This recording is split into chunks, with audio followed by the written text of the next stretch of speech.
थेबा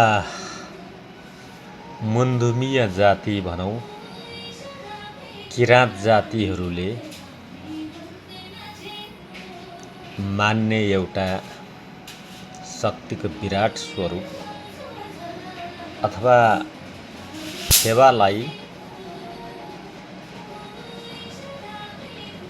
माङ भन्ने हो भने यो एउटा मानव नलेज निर्मित आफूलाई शासन गर्न र समाजलाई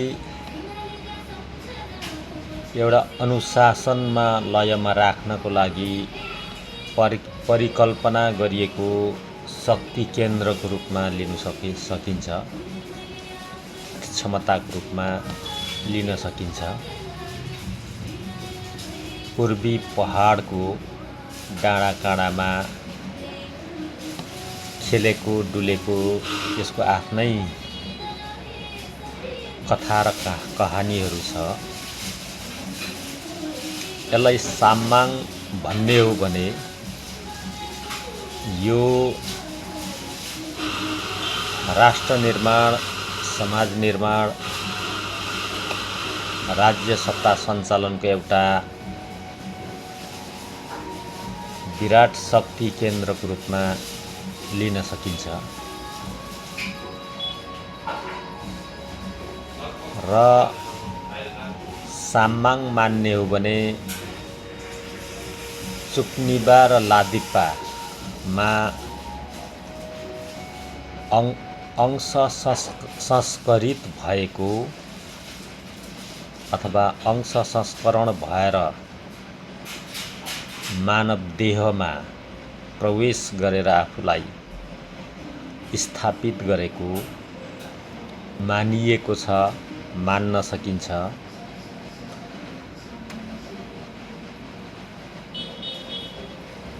हाम्रो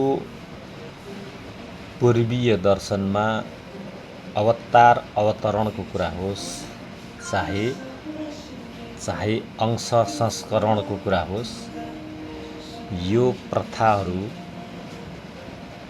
प्राचीन समयदेखि बार चलिरहेको अथवा धानिरहेको यसरी देख्न पनि सकिन्छ। विभिन्न अन्य ग्रन्थहरूमा, मिथहरूमा यो कुराहरूको पुष्टि हुँदै पनि आएको छ। आज अमेरिका र इरान जस्ता देशहरू युद्धमा होमिएको छ। लामो समयदेखि युक्रेन,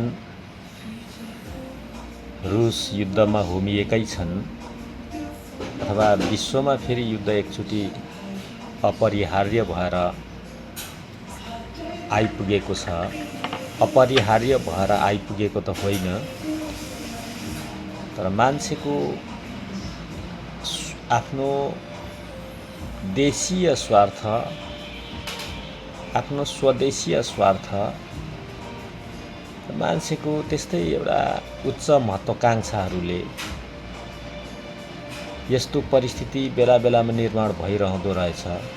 तर त्यो थेबा, हाङसाङ थेबाको शक्ति जसमा प्राप्त छ तिनले नै युद्ध जित्छ भन्ने चाहिँ देखिन्छ। तर मानवीयताको पक्षमा जो छ,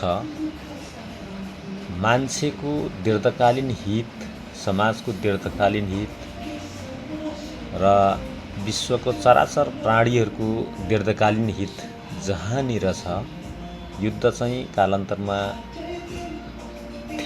थेबा युद्ध चाहिँ, हाङसाङ थेबा युद्ध चाहिँ कालान्तरमा उसले नै जित्छ भन्ने देखिन्छ।